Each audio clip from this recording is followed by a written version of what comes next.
दोस्तों, ये किस्सा आज भी दुनिया पर बिल्कुल फिट बैठता है। आज की कहानी मुल्ला नसरुद्दीन की है। मुल्ला नसरुद्दीन इतिहास का एक हाजिर जवाबी और विनोदपूर्ण पात्र रहा है। आज भी मुल्ला के किस्से दुनिया में मशहूर है। एक दिन जब मुल्ला नसरुद्दीन अपने कुछ मित्रों से मिलने जा रहे थे, तभी संजोगवश अचानक उसके बचपन के एक पुराने मित्र जलाल उनसे मिलने उनके घर आ पहुंचे। पिछले 20 वर्षों बाद उनका मिलन हुआ था। दोनों खुशी से फूले नहीं समा रहे थे। नसरुद्दीन ने कहा, कई सालों बाद मिले हैं, तुमको देखकर बहुत खुशी हुई। तुम थोड़ी देर आराम करो, क्योंकि यात्रा लंबी और थका देने वाली रही होगी। मैं जल्दी से अपने कुछ मित्रों से मिलने जाता हूं, जिनसे मैंने मिलने का वादा किया था। मुल्ला ने जमाल से कहा, तुम भी साथ चलो, घूम कर आते हैं। जमाल ने कहा, नहीं, लंबे सफर की वजह से मेरे कपड़े मैले और गंदे हैं। ऐसे में मैं बाहर जाना नहीं चाहता, लोगों से मिलना नहीं चाहता। मुल्ला बोले, बस इतनी सी बात है। मेरे पास एक बहुत अच्छी शाही अचकन है, जो बादशाह ने मुझे उपहार में दी थी। वह तुम पर बहुत जचेगी, तुम वही पहन लो। जमाल बोला, अरे नहीं, मुझे ऐसे ही ठीक है। मुल्ला ने कहा, नहीं, तुम मेरे दोस्त हो, तुम्हें अचकन पहननी ही होगी। जमाल के कई दफा मना करने के बाद भी मुल्ला ने जिद करके जमाल को अचकन पहना दिया। फिर दोनों साथ घूमने निकले। जमाल उस कपड़ों में मानो बादशाह लग रहे थे। वो दोनों पहले घर पहुंचे। वहां नसरुद्दीन ने पड़ोसी से कहा, मैं इनसे आपका परिचय करा दूं। ये मेरे दोस्त जलाल है, और इन्होंने जो कपड़े पहने हैं वो भी मेरे हैं। जलाल यह सुनकर बहुत हैरान हुआ। वो मनोमन सोचने लगा, इस सच को कहने की कोई भी जरूरत नहीं थी। बाहर निकलते ही जलाल ने कहा, कैसी बात करते हो नसरुद्दीन? ये कहना जरूरी था कि ये कपड़े भी मेरे हैं। नसरुद्दीन बोला, अरे यार, गलती से मुंह से निकल गया।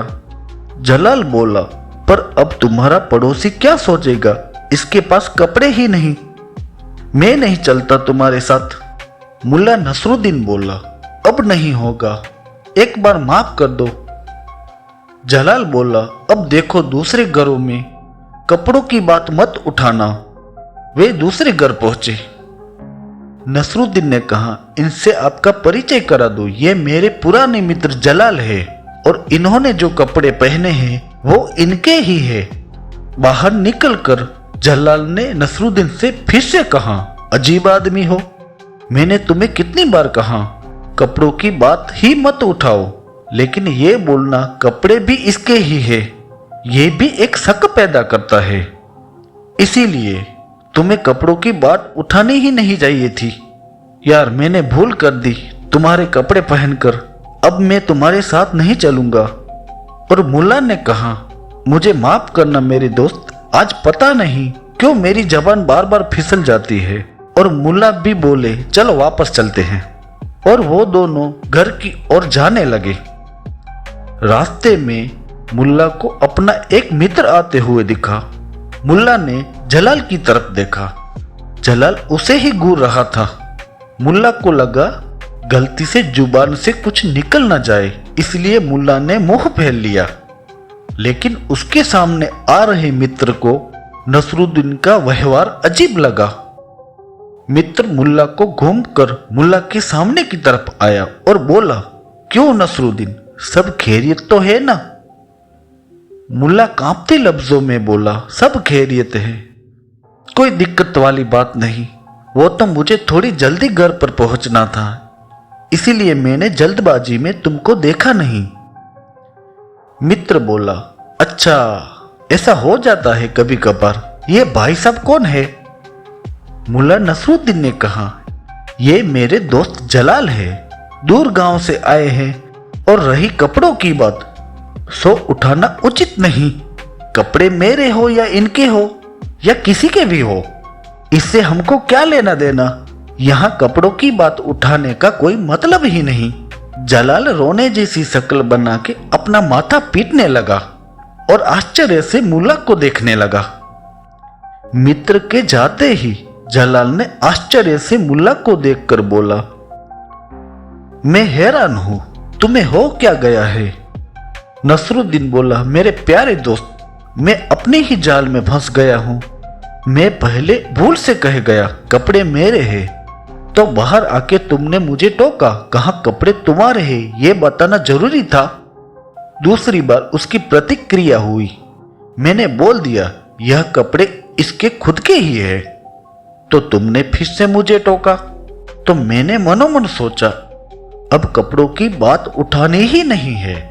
तो तीसरी बार मेरे मन में फिर से प्रतिक्रिया हुई और निकल गया कपड़े किसी के भी हो, इसमें हमको क्या लेना देना। उसका मित्र जलाल उसे देखता ही रह गया। इस कहानी की शिक्षा, कहानी में तो मुल्ला ने अपने बचपन के दोस्त के साथ मजाक किया था। मुल्ला बड़े मजाकिया स्वभाव के थे, लेकिन वास्तव में मुल्ला नसरुद्दीन ऐसे नहीं थे। उसका दिल तो सागर से भी बड़ा था। वो तो एक ऐसी महान शख्सियत थे कि जिनके सामने बड़े बड़े बादशाह सिर झुका लेते थे।